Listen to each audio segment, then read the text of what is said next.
Welcome back to Fritz Hoppy on YouTube. So today I'm going to show you a great tool to help make legs or arms in an armature movable. You know, what I have here is a couple different armature examples.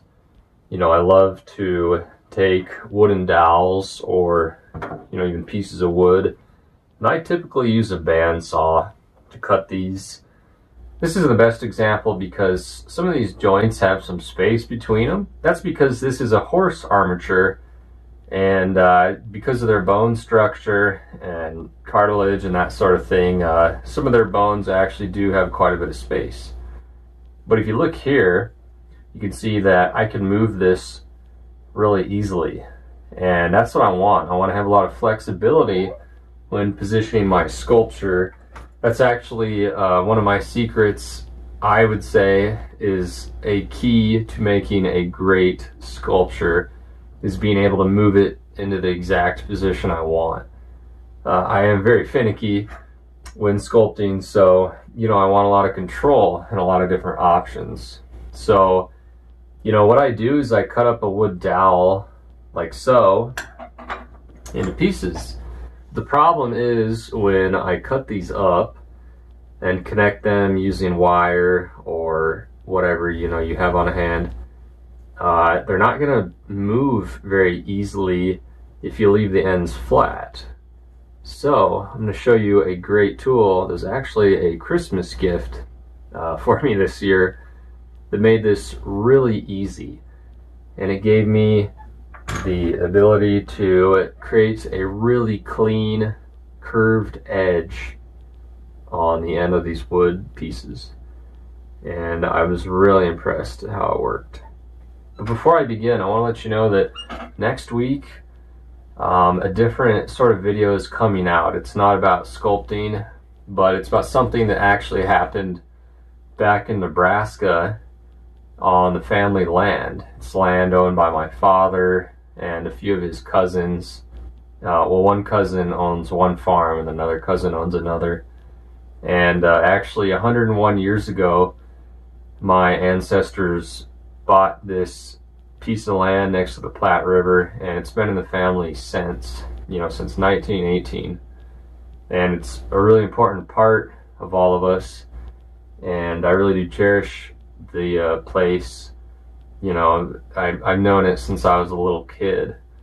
And what happened was a devastating flood. And this flood, you know, the Columbus, Nebraska flood, actually had hit the mainstream news.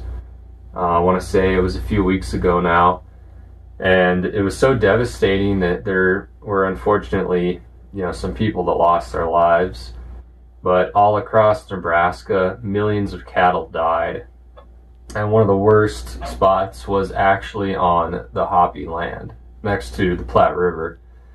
So I went back there and helped out a little bit, and we gathered a bunch of video footage, and I'll be able to show you something that I will probably never see again in my life.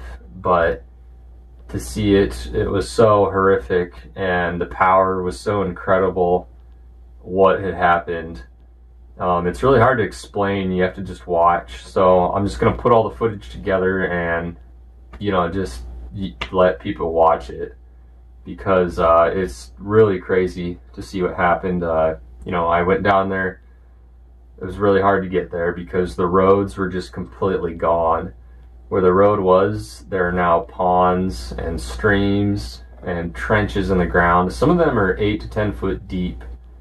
And I would say probably almost 2,000 acres of farmland is now covered in sand from the river, because that flood was so powerful and devastating. You know, and hundreds of cattle and trees, and their cattle, dead cattle, I mean, out in fields and everything. Huge trees knocked over.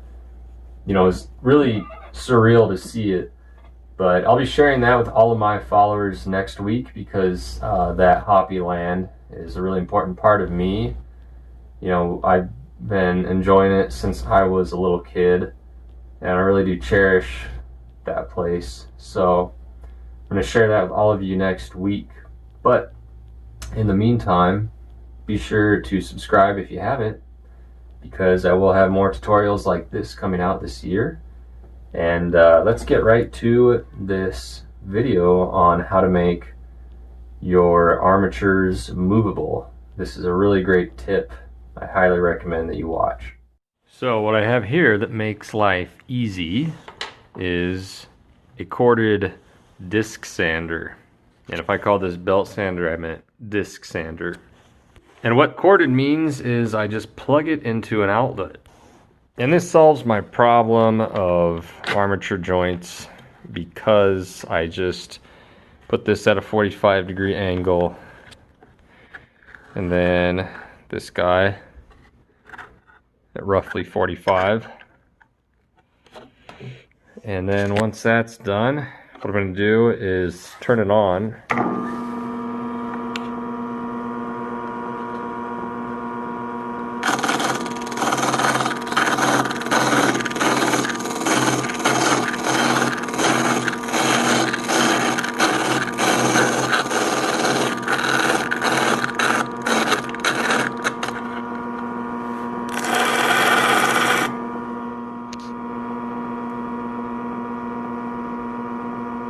So the trick to this is to put it on the right side of the wheel.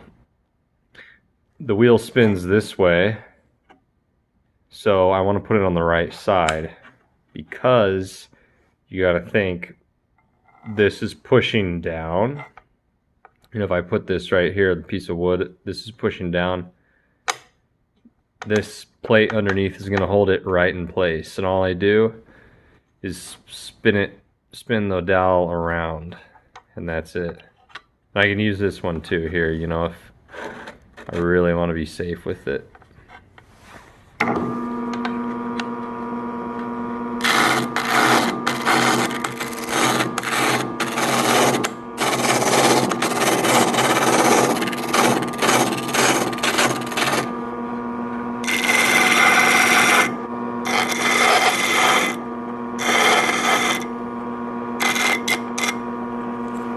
It's a really nice tool, just makes things a lot easier, much safer than taking a pocket knife or even a rasp, you know, or file. You know, this is just, as long as you're careful of where you put your fingers and you understand how to control what you're doing, you know, this is a much safer approach. I just recommend eye protection, and you know, it really doesn't make that bad of a mess. I mean, this is about it. I just take a little dustpan and broom, like one of those handheld broom things, and sweep that off. I'm good to go. Now let me show you what happens though if you're not careful here. If you've never used one before, maybe this is kind of something that, you know, everyone would understand without me having to show you, but I'll show you anyway. If you put this on the wrong side of the sander, in case you've never used one before.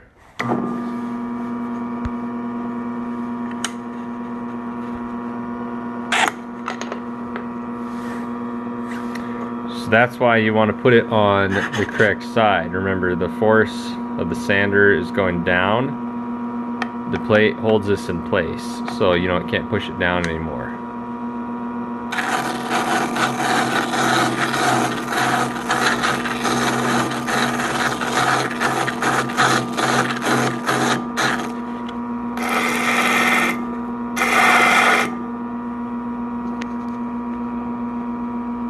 And that's it. So that's all for today. I hope that tip helped you out tremendously. There is a link down below if you don't own a belt sander.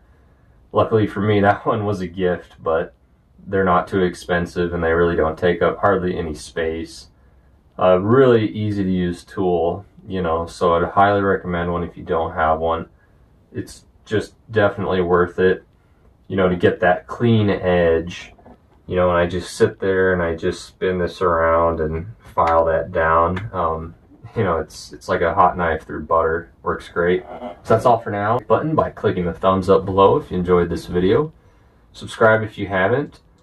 And I guess that's all for today. So I'll see you all next time.